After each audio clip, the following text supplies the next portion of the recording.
Guarantee. ప్రతిసారి ఎన్నికల్లో అధికారంలో రావటం ముందు ఏ విధంగా వాగ్దానాలు చేస్తారు, అధికారంలోకి వచ్చాక ఆయన ఏ విధంగా ప్రజల్ని మోసం చేసుకుంటూ వెళ్తున్నాడో కళ్ళారా చూస్తున్నాం. అందుకే ఈరోజు రీకాలింగ్ చంద్రబాబు మేనిఫెస్టో అనే కార్యక్రమాన్ని జగన్మోహన్ రెడ్డి గారు ప్రారంభించారు. సో ఈ కార్యక్రమాన్ని ఇచ్చేసిన వైఎస్ఆర్సీ కుటుంబ సభ్యులకి, ప్రజాప్రతినిధులకి, పాత్రికేయులకి నా హృదయపూర్వక నమస్కారాలు. ఈరోజు ఈ కార్యక్రమం మనం ఎందుకు చేస్తున్నామంటే, గతంలో జగన్మోహన్ రెడ్డి గారు ఒక మేనిఫెస్టో ఇచ్చినప్పుడు అది ప్రతి ఆఫీస్లోనూ, ప్రతి ఎమ్మెల్యే దగ్గర, ప్రతి మండల ఆఫీస్లో కూడా ఎవరు వచ్చినా ఏం చెప్పామో మనం అది చేసామా లేదా అనేది ప్రతిరోజు చూసుకొని చేయని వాటిని చేస్తూ ముందుకు వెళ్ళే కార్యక్రమం మనం చేశాం. కానీ జగన్మోహన్ రెడ్డి గారు ఇచ్చే ప్రతి ఒక్కటి ఇస్తూ, అవి కాకుండా అడిషనల్ గా సూపర్ 6 ఇస్తాను, మేనిఫెస్టోలో ఉన్న 143 ఐటమ్స్ చేస్తానని చెప్పిన చంద్రబాబు నాయుడు మళ్ళీ ఎప్పటిలాగే ఆ మేనిఫెస్టోని డస్ట్బిన్ లో పెట్టేసి దాని గురించి పట్టించుకోకుండా అన్నీ చేసేస్తాను, చేయలేదని ఎవరైనా మాట్లాడితే వారికి నాలిక మందమని సిగ్గు లేకుండా ఒక సీఎం స్థాయి వ్యక్తి అబద్ధాలు చెప్పడం మీరు గమనించారు. అందుకే వారి మేనిఫెస్టో ఏంటి, వారు ఏం చెప్పారు అని ఈరోజు వాళ్ళకి గుర్తు చేస్తూ గడప గడపకి కార్యక్రమాన్ని ఇది తీసుకెళ్ళాలి. తీసుకెళ్ళి ఈ క్యూఆర్ కోడ్ స్కాన్ చేస్తే దాంట్లో సూపర్ 6 తో పాటు తెలుగుదేశం పార్టీ మేనిఫెస్టో వస్తుంది. ఈ మేనిఫెస్టోలో చంద్రబాబు నాయుడు, పవన్ కళ్యాణ్ ఇద్దరు సంతకాలు పెట్టారు. ఇవి చేయడానికి కుదరదు, అంత డబ్బు లేదు, ప్రజల్ని మోసం చేయడం ఇష్టం లేక ఆ రోజు బీజేపీ వాళ్ళు దీనికి దూరంగా ఉన్నారు. మీరు గమనించారు కదా, ఆ రోజు మేనిఫెస్టోని టచ్ చేయకుండా దూరంగా నిల్చున్నారు. ఓన్లీ పవన్ కళ్యాణ్ అండ్ చంద్రబాబు నాయుడు గారి ఫోటోలతో వెనక బ్యానర్లు, అలాగే ఉమ్మడి మేనిఫెస్టోలో ఇద్దరి సంతకాలు. ఇప్పుడు సంతకం పెట్టి మోసం చేస్తే ఏమంటారు? చీటర్ అంటారు. చీటింగ్ కేసు పెట్టాలి, 420 కేసు. మరి చంద్రబాబు నాయుడు మీద, పవన్ కళ్యాణ్ మీద ఈ 420 కేసు పెట్టాలా వద్దా? ఖచ్చితంగా పెట్టారు కదా. ఎందుకంటే ఈ రాష్ట్రంలో మహిళల్ని మోసం చేశారు, రైతుల్ని మోసం చేశారు, నిరుద్యోగుల్ని మోసం చేశారు, ఆఖరికి చదువుకుంటున్న చిన్న పిల్లల్ని కూడా ఎలా మోసం చేశారో మీరందరూ కళ్ళారా చూశారు. ఆ రోజు ఏం చెప్పారు? ప్రతి ఒక్కరికి ఆడబిడ్డ నిధి 1500, 18 ఏళ్ళు దాటిన వాళ్ళకి, 60 ఏళ్ళు లోపల ఉన్న ప్రతి ఆడబిడ్డకి ఆడబిడ్డ నిధి కింద 1500 నెలకిస్తాము, సంవత్సరానికి 18,000 ఇస్తాము అన్నారు. మరి ఇప్పుడు అంటే ఎన్ని నెలలు అయింది? 13 నెలలు అయింది. మన రాష్ట్రంలో 2,70,00,000 మంది ఈ ఆడబిడ్డ నిధికి అర్హులు. మరి ఈ 2,07,00,000 మంది ఆడబిడ్డల్ని చంద్రబాబు నాయుడు, పవన్ కళ్యాణ్ ప్రతి నెల ఇస్తానన్న 1500 ఈ 13 నెలలకి కలిపితే 35,100 కోట్లు, దాదాపుగా 35,000 కోట్ల పైగా. మరి చీటింగ్ చేసిన వాళ్ళ మీద చీటింగ్ కేసు 420 కేసు పెట్టాలా వద్దా? పెట్టాలి కదా. మరి ఈరోజు సిగ్గు లేకుండా ఒక అడ్డదిడ్డంగా పెరిగిన అచ్చెన్నాయుడు అంటాడు, ఈ ఆడబిడ్డ నిధి ఇవ్వాలంటే ఆంధ్రప్రదేశ్ అమ్మేయాలంట. మరి ఇన్నిసార్లు మంత్రిగా చేసిన నీకు, ఇన్నిసార్లు ముఖ్యమంత్రి చేసిన చంద్రబాబు నాయుడికి మరి ఇది ఇచ్చేటప్పుడు తెలీదా మేనిఫెస్టోలో ఇది మనం చేయగలమా లేదని? అంటే ప్రజల్ని మోసం చేయాలి, ప్రజల్ని చీటింగ్ చేయాలి, మనం అధికారంలోకి రావాలి కాబట్టి ఏదైనా చెప్పచ్చు అన్న ఒక్క దొంగ ఆలోచనతోనే ఈ మేనిఫెస్టోని మీరు ఇచ్చారని అడుగుతున్నాను. ఏమంటే మొదటిసారి ముఖ్యమంత్రి అయినా, మొదటిసారి మంత్రి అయితే పాపం తెలియదులే అనుకోవచ్చు. కానీ ఆల్రెడీ చంద్రబాబు నాయుడు 3 సార్లు ముఖ్యమంత్రిగా ఈ రాష్ట్రాన్ని వెళ్ళాడు. కంబైన్ స్టేట్ వెళ్ళాడు, సెపరేట్ అయ్యాక వెళ్ళాడు. రాష్ట్ర బడ్జెట్ ఎంత ఉంది, రాష్ట్ర అప్పు ఏంటి, రాష్ట్ర ఖజానాలో ఏముంది, మనం చెప్పింది చేయగలమా లేదా అన్న ఆలోచన ఉండాలి కదా. జగనన్న చిన్నవాడైనా, మొదటిసారి ముఖ్యమంత్రి అయినా ఆయన చెప్పిన ప్రతిదీ చేశాడు. ఎలా చేశాడు?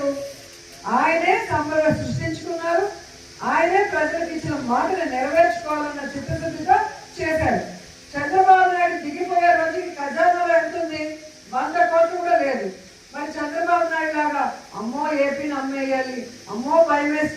చేయలేను ఇలాంటి మాటలు ఎప్పుడైనా మాట్లాడారా జగన్మోహన్ రెడ్డి? ఎప్పుడు మాట్లాడలేదు. ఎందుకంటే మనం ఏం చేయగలమో అదే మేనిఫెస్టోలో పెట్టాడు.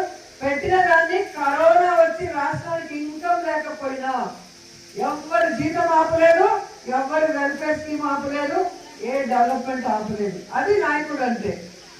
ప్రజల్ని మోసం చేయాలని కంకణం కట్టుకొని మేనిఫెస్టోలో అబద్ధాలు పెట్టి ఈ రోజు పిచ్చి మాటలు మాట్లాడుతూ తప్పించుకోవాలనుకున్న చంద్రబాబు నాయుడిని, పవన్ కళ్యాణ్ చీటింగ్ కేసు కింద లోపల పెట్టేంత వరకు వైఎస్ఆర్సీపీ వాళ్ళందరూ కూడా పోరాడాలి. ఇప్పటికైనా ఆ కూటమి ప్రభుత్వం ఇచ్చిన వాగ్దానాలు నెరవేరిస్తే కనీసం ప్రజల్లో వాళ్ళకి కొంచెమైనా అయ్యో పాపమని ఆలోచించే అవకాశం ఉంటుందని కూడా ఈ సందర్భంగా తెలియజేసుకుంటున్నారు. ఎందుకంటే జగన్మోహన్ రెడ్డి గారు ఉన్నప్పుడు మహిళలకి వాళ్ళ పేరు మీద ఇళ్ల పట్టాలు ఇచ్చారు. ఇక్కడ ఎన్హెచ్ మీద మీరు చూసారు, ఎంత మంచి చోట మనం ఇవ్వడం జరిగింది. నేను మంత్రి అయిన మొదటి క్యాబినెట్ లో ఈ నిండులో ఆగిపోయిన ల్యాండ్ అన్ని కూడా ఏ విధంగా జగన్ గారు చెప్పి క్యాబినెట్ లో అప్రూవ్ చేసుకొని మనం ఇళ్ల పట్టాలు ఇవ్వడం జరిగింది. అది మీ మీద ఉన్న అభిమానం, నాకున్న అభిమానం, జగన్ అన్నకున్న అభిమానం. మనం కోరిన వెంటనే పేదవాళ్ళకి మనం ఇల్లు ఇవ్వాలి. ఈ సమస్య అనగానే అది ఎలా పరిష్కరించి జగనన్న చేశారో మీ అందరూ కూడా గమనించాలి. అలాగే ఇదే మండలంలో ఉన్నారు గతంలో ఉన్న ఎమ్మెల్యేలు కానీ, ఎక్స్ మన శ్రీశైలం బోర్డు చైర్మన్ ఇక్కడే జడ్పీటీసీగా చేశారు. కానీ ఈ మండలానికి ఏమైనా చేశారో మీరు ఆలోచించండి. నేను అపోజిషన్ ఎమ్మెల్యేగా ఉన్నప్పుడు, రేవతమ్మ సర్పంచ్ గా ఉన్నప్పుడే ఈ ప్రాంతంలో రోడ్లు వేసాం, బస్ షెల్టర్లు కట్టాం, అలాగే ఆర్ఓ ప్లాంట్లు పెట్టాం. ఆ రోజు ఆమె చెక్ పవర్ కూడా కక్ష సాధింపుగా తెలుగుదేశం పార్టీ వాళ్ళు తీసేసిన పోరాడి తెచ్చుకొని ఈ ప్రాంతం కోసం మనం ఎంత డెవలప్ చేసామో మీ అందరూ కూడా చూశారు. అలాగే ఈరోజు మన అధికారం వచ్చాక వారింటికి నేను భోజనానికి వెళ్ళినప్పుడు ఆ ప్రాంతంలో ఆ టెంపుల్ది శిథిలావస్థలో మొత్తం మట్టి దిబ్బగా ఉంటే ఏంటి అని అడిగినప్పుడు ఈ ప్రాంతానికి ఒక ఇంపార్టెన్స్ ఉంది, ఒక వెంకటేశ్వర స్వామి టెంపుల్ ఉండేది, ఆ విగ్రహాలన్నీ ఇప్పుడు చెన్నైలో మ్యూజియంలో ఉన్నాయి, ఇక్కడ టెంపుల్ ఉంటే ఊరు బాగుంటుంది, రోజు నిత్యం దీపం వెలిగించే ఒక టెంపుల్ ఉండాలి అని చెప్పి కోరినప్పుడు మనం ఏ విధంగా టీటీడీలో మరి అప్పుడున్న సుబ్బారెడ్డి గారిని కానీ ఆ తర్వాత కరుణాకర్ రెడ్డి గారిని కానీ మాట్లాడి ఫండ్స్ తీసుకొచ్చి ఆ టెంపుల్ ని కట్టించామో మనం చూసాం. అలాగే మీరు చూస్తే బుగ్గాగ్రహారంలో నింద్ర, విజయపురం, నగరి రూరల్ కి కలిపి కళ్యాణ మండపాన్ని ఎక్కడో పిచ్చాటూరు లేదా చెన్నై లేదా దూరంగా వెళ్తుంటే మన వాళ్ళకి ఎందుకు ఒక టీటీడీ కళ్యాణ మండపం ఉండకూడదని టీటీడీలో మాట్లాడి నేను చేయగలిగాను. అంటే నేను మొదటిసారి మంత్రి అయ్యాను, మొదటిసారి నేను అధికారంలో ఉన్నా కూడా ఈ ప్రాంతం వాళ్ళు కోరిన దాన్ని ఎలా చేయాలి అని సీనియర్లతో మాట్లాడుకొని ఆ విధంగా నేను అడుగులు వేశాను. మరి ఇక్కడ సీనియర్ మోస్ట్ ఉన్నామని చెప్పుకుంటున్నారు కదా, ఈ రోజు నా గురించి తిరుపతి ప్రెస్ క్లబ్ లో మీరు మాట్లాడుతున్నారు కదా, వాళ్ళని నేను ప్రశ్నిస్తున్నాను, ఎందుకు మీరు నేను రాకముందు చేసుకోలేకపోయారు? ఈ రోజు నేను చేసిన ఏమీ చేయలేదని ఎలా ఈరోజు మీరు మీ సొంత చిన్నాన్న సంగారెడ్డికి వెన్నుపోటు పొడిచారు, ఈ 5 మండలాల్లో ఉన్నవాళ్ళు. ఆ తర్వాత నా దగ్గర చేరి పదవులు అనుభవించి సంపాదించుకొని నాకు వెన్నుపోటు పొడిచి ఇప్పుడు వెళ్ళారు. సంగారెడ్డికి నన్ను వెన్నుపోటు పొడిచిన వాళ్ళకి భానుప్రకాష్ కు వెన్నుపోటు పోయడం పెద్ద విషయమా? పెద్ద విషయమా చెప్పండి. సంగారెడ్డి ఏమో సొంత చిన్నాన్న ఒకరికి, మిగతా వాళ్ళకి రాజకీయ భిక్ష 30-35 ఏళ్ళుగా రాజకీయ భిక్ష పెట్టిన ఒక రాజకీయవేత్త. ఈరోజు వాళ్ళందరూ కూడా ఒక స్థాయిలో వాళ్ళ పిల్లలు వాళ్ళు సెటిల్ అయ్యారు అంటే సంగారెడ్డి గారి వల్ల. అలాంటి పెద్ద మనిషినే వెన్నుపోటు పొడిచిన వాళ్ళు నాతో చేరి జీవితంలో ఒక రాష్ట్ర పదవి కూడా పొందని వాళ్ళకి రాష్ట్ర స్థాయి పదవులు ఇచ్చాము. అధికారం వచ్చాక టెంపుల్ చైర్మన్ కానీ కార్పొరేషన్ చైర్మన్ ఎలా వచ్చాయి? ఏ నియోజకవర్గంలో అయినా ఎమ్మెల్యే లెటర్ లేకుండా ఎవరికి స్టేట్ పోస్టులు అనేది రావు. జగన్మోహన్ రెడ్డి గారు ఇవ్వరు. ఆ లెటర్ కూడా మీరు ఒకసారి వాట్సాప్ గ్రూప్ లో మీరు చూశారు. వాళ్ళు చెప్పుకోవచ్చు మాకు రోజమ్మ ఇవ్వలేదని, కానీ వాళ్ళ మనసాక్షికి తెలుసు కదా సింగేరి కోనకు వచ్చి ఏ విధంగా వాళ్ళు ఆశీర్వాదం తీసుకెళ్లారు అనౌన్స్ అయితే ఆ లెటర్ కూడా జగన్మోహన్ రెడ్డి సంతకం చేసిన లెటర్లు ఇప్పటికీ నా దగ్గర ఉన్నాయి. వాళ్ళకి ఎప్పుడు కావాలంటే అప్పుడు మళ్ళీ వాట్సాప్ లో పెడతారు. సో ఒక రాష్ట్ర స్థాయి పదవులు మనం అపోజిషన్ లో ఉన్నప్పుడు ఇచ్చాము, అధికారంలోకి వచ్చాక గౌరవమైన చైర్మన్ స్థానాలు, టెంపుల్ చైర్మన్ కానీ, మరి ఈడీగా కార్పొరేషన్ చైర్మన్ కానీ, మరి మిగతా వాళ్ళకి జడ్పీటీసీలు, ఎంపీపీలు ఏ విధంగా మనం చేసామో మీ అందరూ కూడా కళ్ళారా చూశారు. సో ఈరోజు కేవలం వెన్నుపోటు పొడవటమే జయంగా పెట్టుకున్న మీరు వెన్నుపోటు పార్టీలో చేరి మళ్ళీ మా గురించి మాట్లాడటం సిగ్గుచేటు అని అంటున్నాను. ఎందుకు ఇది అంటున్నాను అంటే, మీకు జగన్మోహన్ రెడ్డి గారు చేశారా లేదా మీకు జగన్మోహన్ రెడ్డి గారు చేసినప్పుడు మీకు ఎమ్మెల్యే నచ్చలేదంటే ఏం చేయాలి? జగన్మోహన్ రెడ్డి గారికి ఏదో ఒక నియోజకవర్గంలో వెళ్ళి పని చేయాలి, లేదా ఎంపీ గారికి పని చేయాలి. అవునా కాదా? రోజమ్మ నచ్చలేదు, నువ్వు నగిరిలో పని చేయొద్దు, తిరుపతికి పో. ఇన్ఛార్జిగా మిమ్మల్ని వేశారు కదా, కాళహస్తికి ఒకరిని వేశారు, అనంతపురం ఒకరిని వేశారు, అక్కడికి వెళ్ళి చేయండి, పుంగునూరుకి వెళ్ళి చేయండి, తిరుపతికి వెళ్ళి చేయండి. అంతేగాని 30 ఏళ్లుగా వ్యతిరేకంగా ఉన్న తెలుగుదేశం పార్టీకి చంద్రబాబు నాయుడు దగ్గరికి వెళ్ళి కండువా కప్పుతున్నారు అంటే మీ దిగజారు రాజకీయం ఏంటి? మీకు నన్ను మాట్లాడే అర్హత ఉందా అని ఈ సందర్భంగా అడుగుతున్నాను. సో ఈరోజు వాళ్ళని పక్కన పెట్టేయండి, వాళ్ళకి అదే పని. కాబట్టి మనం వైఎస్ఆర్ కాంగ్రెస్ పార్టీ, ఇది ప్రజల్లో నుంచి పుట్టుకొచ్చిన పార్టీ. రాజశేఖర రెడ్డి గారి ఆశయాల కోసం జగన్మోహన్ రెడ్డి గారు పెట్టిన పార్టీ. ఈ పార్టీలో ప్రతి ఒక్కరు కూడా జగనన్న మీద అభిమానంతోనే పనిచేస్తున్నాం. పదం వస్తుందో, కాంట్రాక్ట్ వర్క్ వస్తుందో, లేదా ఇంకోటి వస్తుందని మనం ఎవరు ఆశించి పనిచేసిన వాళ్ళం కాదు. అందరం కూడా జగనన్న ముఖ్యమంత్రి అయితే ఈ రాష్ట్రం బాగుంటుంది, ప్రజలకి మంచి చేస్తారు, మన ఊర్లు డెవలప్ అవుతాయన్న ఒక మంచి ఉద్దేశంతో మనం జగనన్నని గెలిపించుకున్నాం. జగనన్నని గెలిపించుకున్నాక ప్రతి సచివాలయం అంటే వార్డు సచివాలయాలు, గ్రామ సచివాలయాలు తీసుకొచ్చి వాలంటీర్ల ద్వారా ప్రతి కుటుంబంలో ఉన్న లబ్ధిదారులు, పేదవాళ్ళు, మేనిఫెస్టోలో మనం ఇచ్చిన వాటికి ఎవరెవరు అర్హులో ఐడెంటిఫై చేశాక ఆయన ముఖ్యమంత్రిగా అయిన మొదటి రోజు నుంచే, మొదటి సంవత్సరం నుంచే ప్రతి ఒక్కరికి కూడా అందుబాటులోకి తీసుకొచ్చారు. కులం, మతం, పార్టీ చూడకుండా. ఈరోజు తెలుగుదేశం వాళ్ళు, జనసేన వాళ్ళు మన దగ్గర అన్ని తీసుకొని మనకు మోసం చేసి ఓటు వేయకపోయినా మోసం చేసినందుకు వాళ్ళు శిక్ష అనుభవిస్తున్నారా లేదా? మీ పార్టీ అని చెప్పి మీరు ఓటేస్తున్నారు, కనీసం మీకైనా చేస్తున్నారా? సూపర్ 6 కానీ మేనిఫెస్టోలో ఉన్నది. సో చంద్రబాబు నాయుడు లేదు, ఆయన పిల్లం, కొడుకు, కోడలు తప్ప ఎవరితో పని లేదు. అందరినీ కూడా వెన్నుపోటు పొడచడం అనేది ఆయనకి మామూలు విషయం.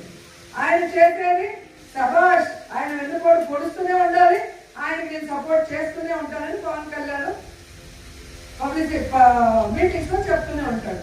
అంటే ఒకడు వెన్నుపోటు పొడుస్తాడు, ఒకడు ఇండైరెక్ట్ గా వెన్నుపోటు పొడవండి, నేను మీకు సపోర్ట్ చేస్తాను అంటారు. ఇలాంటి వాళ్ళకు ఓటేసిన వాళ్ళు సిగ్గుపడాలి.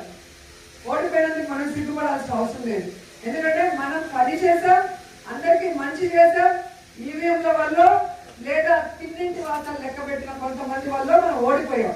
సో ఈసారికైతే వాళ్ళు మోసం చేయగలిగారు, కానీ ఈ 5 ఏళ్లలో వాళ్ళు చెప్పిన ఏదైనా చేయగలరా? వాళ్ళకి అక్కడ గౌరవం లేదు, ప్రజలకి జరిగేది ఏముండదు. సో ప్రజలు తెలుసుకుంటారు, రాబోయే కాలంలో ప్రజలు మోసపోయే అవకాశం ఉండదు. సో ఆ ప్రజలకి మనం ఒకసారి గుర్తు చేయాల్సింది ఏంటంటే, ఈ క్యూఆర్ కోడ్ స్కాన్ చేసి వాళ్ళ ఇంటికి వెళ్ళి ప్రతి విలేజ్ లో ఆ విలేజ్ సంబంధించిన నాయకులు ఇంటింటికి వెళ్ళి ఇది స్కాన్ చేసి వీటిలో వాళ్ళు చెప్పినవి వచ్చాయా, ఏదైతే ఇప్పుడు చెప్పాను కదా, ఆడబిడ్డలు ఇది నెలకి 1500 రావాలి, సంవత్సరానికి 18,000, మొదటి సంవత్సరం అయిపోయింది, 13 నెలలకి 35,000 కోట్ల పైగా రావాలి. సో ఇది వచ్చిందా లేదా? రాలేదు అంటే వాళ్ళు ఎంత మోసం చేశారు, ఇది గుర్తు పెట్టుకోండి. మళ్ళీ ఎన్నికల ముందు వాళ్ళు చెప్పే అబద్ధాలకి మళ్ళీ మీరు మోసపోతే మీరు నాశనం అయిపోతారు, మన కాన్స్టిట్యున్సీ, మన మండలం కూడా నాశనం అయిపోతుంది. జగన్ లాంటి వ్యక్తి అక్కడ ముఖ్యమంత్రిగా ఉండాలి, ఇక్కడ రోజమ్మ లాంటి వ్యక్తి ఎమ్మెల్యేగా ఉన్నప్పుడే మేము మీకు ఇచ్చిన ప్రతి వాగ్దానాన్ని నెరవేర్చే అవకాశం ఉంటుందని మీరు ఆ ఇంట్లో చెప్పి వెళ్ళాలని కూడా ఈ సందర్భంగా కోరుకుంటున్నారు. అలాగే మీరు చూస్తే వైఎస్ఆర్ ఆసరా మన గవర్నమెంట్ లో దాదాపుగా 78,94,000 మంది మహిళలకి 25,570 కోట్లు లబ్ధి చేకూర్చారు. అంతకుముందు చంద్రబాబు నాయుడు చెప్పాడు 2014లో నేను అధికారంలో వస్తే డ్వాక్రా రుణమాఫీ చేస్తాను అసలు వడ్డీతో సహా. అప్పుడు ఉన్నది 14,000 చిల్లర, 14,500 14,700 కోట్లు ఉండేది. వాళ్ళు చేయకపోవడం వల్ల 5 ఏళ్లలో వడ్డీకి వడ్డీ అయి అది 25,000 కోట్లకి పెరిగిపోయింది. అయినా జగన్మోహన్ రెడ్డి గారు ఆడవాళ్ళు బాగుంటే, ఆడవాళ్ళు ఆర్థికంగా ఎదిగితే ఆ కుటుంబం బాగుంటుందన్న చిత్తశుద్ధితో ఆయన చెప్పినట్టుగా మరి అక్క చెల్లెమ్మల కోసం ఆ డ్వాక్రా రుణమాఫీ చేశారు. సో ఆ రోజు చంద్రబాబు నాయుడు మోసం చేశాడు మహిళల్ని, కానీ జగనన్న వాళ్ళకి చెప్పిన మాట ప్రకారం దాన్ని మాఫీ చేశాడు. సో ఈ రోజు జగనన్న చేస్తున్నట్టు చేస్తామని చెప్పి చేయకపోవడం అనేది మళ్ళీ ఒకసారి డ్వాక్రా అక్క చెల్లెమ్మలకి గుర్తు చేయాలని కూడా ఈ సందర్భంగా తెలియజేసుకుంటున్నాం. అలాగే మీరు చూస్తే వైఎస్ఆర్ చేయూత 45 ఏళ్లకు పైబడిన ఎస్సీ ఎస్టీ బీసీ మైనారిటీ మహిళలకి ఏ విధంగా మరి చేయూత ద్వారా దాదాపుగా 26,99,000 మంది మహిళలకి 19,189 కోట్లు లబ్ధి చేకూర్చారు. ఎందుకు? విలేజ్లో చిన్న వయసులోనే పెళ్లి అయిపోతుంది, చిన్న వయసులోనే పిల్లల్ని కనేస్తారు. సో వాళ్ళు ఇటు కూలికి వెళ్ళటమో పొలం పనులు చేసుకుంటూ ఇలా పిల్లల్ని చూసుకుంటూ 45కే ఆల్మోస్ట్ వాళ్ళు చాలా వీక్ అయిపోతారు. వాళ్ళని అప్పుడు కుటుంబ సభ్యులు చూసుకోకపోతే వాళ్ళు ఇబ్బంది పడుతున్నారని జగనన్న పాదయాత్రలో గమనించి వారి కోసం ఈ చేయూత పథకాన్ని తీసుకొచ్చారు. బ్యాంకు లింకేజ్తో మహిళల్ని ఏ విధంగా శారీ షాప్ కానీ లేదా ప్రొవిజన్ షాప్ కానీ వాళ్ళు ఏది చేయగలరో వాళ్ళ గ్రామాల్లో వాళ్ళ పట్టణాల్లో ఆ విధంగా చేయించుకునే అవకాశాన్ని ఇచ్చారు. లేదా ఆవుల్లో మేకలో పట్టుకొని వాళ్ళు జీవనోపాధి చేసుకునే విధంగా చేశారు. ఈరోజు ఆ చేయూతను కూడా ఇవ్వకుండా ఎలా మోసం చేశారు అనేది మీరు గడప గడపకి వెళ్ళినప్పుడు ఈ రీకాలింగ్ చంద్రబాబు మేనిఫెస్టోని, అంటే జగన్ ఇచ్చేది ప్రతిదీ ఇస్తాను, అది కాక మిగతా ఇస్తాను అన్నవాడు జగనన్న ఎంతమందికి ఇచ్చాడు, ఎన్ని కోట్లు ఇచ్చాడు, ఈ రోజు దాన్ని చేయకుండా వాళ్ళు ఇచ్చింది ఎలా మోసం చేస్తున్నారో చేయకుండా అనేది ప్రతి ఇంటిలో టైం తీసుకొని మాట్లాడాలని కూడా ఈ సందర్భంగా కోరుకుంటున్నాను. అలాగే ఫ్రీ బస్ 13 నెలలు అవుతుంది. ఫ్రీ బస్ రాష్ట్రం అంతా మహిళలు ఉచితంగా తిరగచ్చు. ఇటు శ్రీశైలం వెళ్ళొచ్చు, అటు కనకదుర్గమ్మ టెంపుల్కి వెళ్ళొచ్చు, అటు వైజాగ్ లో అప్పన్న టెంపుల్కి వెళ్ళొచ్చు, ఇటు తిరుమలకి వెళ్ళొచ్చు అంటే అందరూ చాలా ఆశపడ్డారు. కానీ ఏమైంది? 2024 ఎన్నికల్లో మేము గెలిస్తే జూన్ నుంచి మేము చెప్పిన ప్రతిదీ మీకు జరుగుతుంది అని చెప్పిన పెద్ద మనుషులు 13 నెలలు అవుతున్నా ఈ రోజు వరకు ఫ్రీ బస్ ఇవ్వకుండా ఏ విధంగా మహిళల్ని ఏమరుస్తున్నారో మీరు చూడండి. నేను అనేది ఎలక్షన్స్ వస్తాయనగా 1 ఇయర్ ముందో 1.5 ఇయర్ ముందో ఇచ్చి మేము ఇచ్చేసామని మళ్ళీ ప్రజల్ని మోసం చేయాలనుకుంటారు, మళ్ళీ మహిళల్ని మోసం చేయాలనుకుంటారు. మిమ్మల్ని మోసం చేయడానికి ఎలక్షన్ ముందు ఇచ్చేవాళ్ళు కావాలా? మీ మీద ప్రేమతో అభిమానంతో ముఖ్యమంత్రి అయిన మొదటి నెల నుంచే చేసే జగన్మోహన్ రెడ్డి లాంటి వ్యక్తి ముఖ్యమంత్రి కావాలా? ఒకసారి రాష్ట్ర ప్రజలు ఆలోచించాలి, దాన్ని బట్టి మీరు ఓట్లు వేయాలి. ఎందుకంటే ఒక్కసారి మీరు తప్పు చేస్తే మేము అందరం కూడా కష్టపడుతున్నాం, రాష్ట్రం నష్టపోతుంది.